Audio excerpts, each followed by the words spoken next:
Welcome back to Everyday Elevations. Today we're going to talk about a topic that's really been consuming my life and my thought processes as of late. I had seen a documentary on it on National Geographic and then read a little bit more online, and it's just absolutely fascinating to me. And that topic is going to be on blue zones. So, the concept of blue zones was first popularized by Dan Buettner, who's a National Geographic explorer and author who identified 5 regions of the world where people live much longer than the average. These areas were highlighted in his book, The Blue Zones Lessons for Living Longer from the People Who've Lived the Longest. He worked with demographers and researchers to pinpoint these longevity hotspots and uncover their secrets to their residents' long, healthy lives. The 5 recognized blue zones are in diverse regions, each offering a unique perspective on longevity. So we have Sardinia, Italy, Okinawa, Japan, Loma Linda, California, Nicoya Peninsula, Costa Rica, and Ikaria, Greece. Each of these regions is characterized by specific lifestyle, dietary, and social patterns that contribute to the residents' prolonged lifespans. Buettner's journey first took us to Sardinia, which is a picturesque island in Italy, and it's marked by its rugged landscapes and a community where the elderly are just absolutely revered. Amidst the mountains and serene landscapes, people lead lives intricately connected to the land, instilling a sense of purpose and vitality within themselves. Their diet, their lifestyle, and social bonds weave a tapestry of longevity that defies the norms of our modern world. In Okinawa, another blue zone, we encounter a community deeply rooted in tradition. Okinawans harbor a profound sense of ikigai, which is a reason for being that nourishes their soul. I'm going to break that down a little bit later on. In Loma Linda, California, the Nicoya Peninsula, Costa Rica, and Ikaria, Greece, similar tales of longevity echo. Each of these zones narrates a unique story, yet have underlying themes of social cohesion, dietary wisdom, and natural movement intertwined, which helps to craft a narrative of longevity that begs for us to take a little bit of a deeper exploration. So, now that we're familiar with what blue zones are, let's delve into the specific lifestyle patterns that contribute to the extended lifespan of these residents. The world's longest lived people, they don't pump iron. They don't run marathons. And they sure as heck aren't part of gyms. Instead, they live in environments that just constantly nudge them into moving without them even thinking about it. They grow gardens and don't have mechanical conveniences for the house and yard work. Residents of blue zones typically lead lives that are going to naturally incorporate physical activity into daily routines. In Okinawa, for instance, people practice Tai Chi and then they do gardening, which engages both the body and the mind. With the gardening, because they don't have any mechanical tools, they're gardening by hand, which is what actually keeps them active. That's the physical aspect of things. It also keeps their mind active too, because they have to pay attention to what they're doing a lot more. Similarly, in Sardinia, the rugged terrain necessitates regular walking and physical exertion. Social connections and community are another integral aspect, and in Ikaria and Sardinia, close-knit communities provide social support, which helps to reduce stress and contributes to mental well-being. The diet in these areas is primarily plant-based with an emphasis on local seasonal foods. Meat is consumed infrequently, and meals are often based around the beans, whole grains, vegetables, and fruits. When they do eat meat, it's in very small portions. It's usually in celebration of something.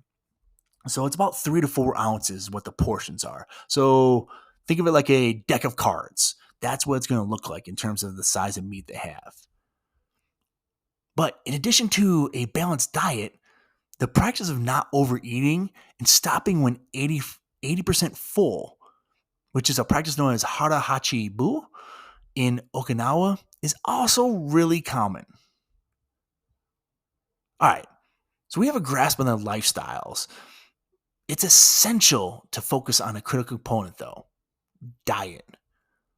What are the dietary habits that distinguish blue zones from the rest of the world? Obviously, diet plays a pivotal role in the longevity of blue zones residents. People often eat a mainly plant-based diet, which consists mostly of vegetables, fruits, legumes, nuts, and mushrooms.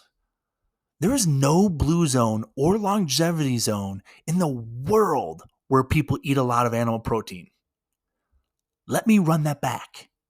There is no blue zone or longevity zone in the world where people eat a lot of animal protein. This should be a wake-up call, one of many, for the people that still believe that a paleo or a high animal protein diet is the best diet in the long term. Based off of researchers' blue zones, it's probably not. People in the blue zones often eat very little meat, and if they do eat animal protein, it's mostly white meat, poultry like chicken or turkey, or even fish. Many studies show that white meat and fish is healthier than the red meat. And the people in the blue zones, if they're not consuming any of the white meat, then they consume a lot of healthy fats. They consume fats from olives, olive oil, nuts, seeds, and avocados, which is unlike the Western diet, because our diet has very little healthy fats and way too much unhealthy fats. Think about it. We have fast food chains everywhere we go: pizza places, fried food, unhealthy oils, fattening dressings, and so on. But in the blue zones, they have beans, greens, grains, and nuts. These are the cornerstone of their dietary regimen. In Loma Linda, a community of Seventh-day Adventists often adhere to a vegetarian diet, which is, as you might guess, rich in legumes, whole grains, and nuts, which helps to align with their health-conscious religious principles. Now, they do eat meat and fish, but these are consumed, much like all the other blue zones, consumed in moderation, with the plant-based foods taking center stage. The drinking habits also contribute to their health and longevity, with a moderate consumption of alcohol, especially wine, being a common practice in places like Sardinia and Ikaria. In these regions, wine is often consumed in a social setting, promoting both physical and mental health. Beyond diet, the mental and spiritual aspects of life in blue zones play a significant role in residents' well-being. So let's explore these elements. The holistic approach to health in blue zones extends well beyond the physical body. In these regions, there's a strong emphasis on mental and spiritual well-being. Residents often have a clear sense of purpose in life, which is bolstered by community support and participation in spiritual or religious practices. In Okinawa, the concept of ikigai, or a reason for being, underscores everyday life, offering a sense of purpose. Iki in Japanese means life, and gai describes value or worth. So your ikigai is your life purpose or your bliss. And the ikigai has 4 primary elements: what you love, which is your passion; what the world needs, which is your mission; what you are good at, which is your vocation or your job; and what you can get paid for, your profession. Religious engagement, which is particularly notable in Loma Linda, contributes to reduced stress, community bonds, and established rhythms of rest and reflection. Here's what you gotta understand about these blue zones. and really just centenarians in general. All but 5 of the 263 centenarians that Dan Buettner interviewed belonged to some faith-based community. The denomination itself didn't seem to matter. It just shows that attending those faith-based services 4 times per month will add 4 to 14 years of life expectancy, which blows my mind. I'm not a religious person. I haven't attended any faith-based services in probably 20 plus years. I think the last time I did was in basic training, and that was more or less just a way to kind of break free of the standard day-to-day stuff that we had going on and stressors during basic. But anyhow, successful centenarians in the blue zones put their families first. This means they keep their aging parents and grandparents nearby or in the home with them. What's crazy about this is it lowers disease and mortality rates of the children in the home too. I don't know why it does that, but just statistically speaking, it does. And what's also cool is they commit to a life partner, and this can add up to 3 years of life expectancy. And then they invest in their children with time and love. They'll be more likely to care for you when the time comes. So think about it. If you're showing your kids nothing but your time and your love, don't you think that's what they're going to do to you when it's your time to pass? They're going to take you in when you can't take care of yourself. And that's really what their community is about. So cool. Armed with these insights into the physical, mental, and spiritual aspects of life in blue zones, how can we apply these lessons to our modern technology-driven world? In the light of the blue zones principles, here are some actionable steps that can be adapted in our modern lives to promote health, wellness, and potentially increase our longevity. Let's go into physical activity first. Much like the blue zones residents, we can incorporate movement. So incorporate more physical activity into your daily routine. Walk or cycle for short trips instead of driving. Rather than sitting down at your desk, use a standing desk. Take short breaks every hour to stretch or walk. And if you have stairs in your building, in your house, whatever, opt to take those stairs versus taking an elevator. For the diet, we can actually begin to become more plant-based focused. And I'm not saying you have to. I'm just saying this is what seems to work for them. So this is an actionable step. What you're going to do is you'd increase the intake of plant-based foods. So you'd include more fruits, vegetables, whole grains, nuts, and seeds in your diet. And of course, that means you're going to reduce the consumption of processed foods and meats. They do not even know what soda is. They don't have processed sugars out there. So these are things that you have to really remove from your diet if you want to have that longevity in your life. If you want to live to 100 years, well, one, you're going to have to basically win a genetic lottery. But either you can at least make it to 90 years, if not darn close to it, if you adopt some of these methods. Another thing, moderation. Okinawans use the 80% method. So they adopt portion control. So can we. Eat until you're 80% full. This way you avoid overeating. Now, another thing that helps them and that we can adapt is creating community ties. Invest time in building and nurturing relationships. Participate in community events, join social groups, and do your best to maintain close family connections. This is critical to creating that longevity, having that sense of purpose and people to support, having your tribe. That's what's going to help you become the best version of yourself and overall just have better mental and physical well-being. Another thing you can do is disconnect to reconnect. In our society, we have our faces in our phones, computers, whatever, all the time. You go to dinner, you see people with their faces on the phones, when they should be having conversations with the person right across from them. Well, guess what? What you can do is you can limit that screen time to enhance face-to-face interactions.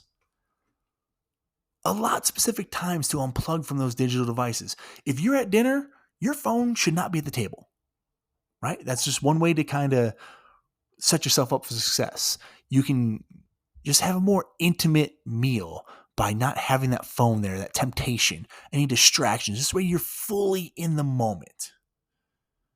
Now, for mental well-being, let's find your purpose. Anybody can do that. You just have to know your why. Identify what gives your life meaning and make it an essential part of your daily living. I don't expect you to know it right away. Maybe you do. That's awesome. But we're all at different parts of our journey. Take some time, reflect on it. Think about what you want out of life. Then you can make it that key part of your daily living. It could be your profession. It could be a hobby. It could be volunteering. It doesn't matter. It's whatever works for you. Now, in Western culture, we have a ton of additional stressors because of the way we treat ourselves. So here's what we should do. And here's an actionable step. Develop and practice stress management techniques like meditation, deep breathing, or even spending time in nature. I know when I'm stressed, I absolutely love go for a nice long hike. I live out in Colorado, so I'm fortunate enough to have all these beautiful mountains and everything. But I like to spend time in nature. And then there's lifestyle. Be a lifelong learner. Adopt a mindset of continuous learning and curiosity. Read, explore, and stay engaged with the world around you. Understand natural rhythms. You have to prioritize sleep and establish routines that are going to align with your body's natural rhythms, ensuring adequate rest and recuperation. I think in our society, we pride ourselves so much on staying up late, working hard, putting all these extra hours, when really we need to be priding ourselves on how we take care of our bodies, how we make sure we get proper rest, how we make sure that we show up every single day. And what's cool is by implementing these very practical tips that are completely inspired by the lifestyles of people in blue zones, we can assist individuals in modern societies to navigate challenges of that contemporary living while enhancing overall well-being, and really we can potentially extend our longevity. So with that, we explored all the blue zones. We've unraveled key elements of lifestyle, diet, and social engagement that really underpin exceptional longevity and well-being. Each zone, from Sardinia to Okinawa and beyond, offers tangible insights into a life where natural movement, community bonds, and balanced diets are integral to everyday existence. The holistic approach to living, where mental and spiritual wellness align with physical health, stands as a testament to their enriched living style. And as we conclude, the takeaway is not just an insight into these specific regions, but a universal invitation to embrace a more balanced, community-oriented, and holistic approach to living. The wisdom from the blue zones extends beyond their geographical boundaries.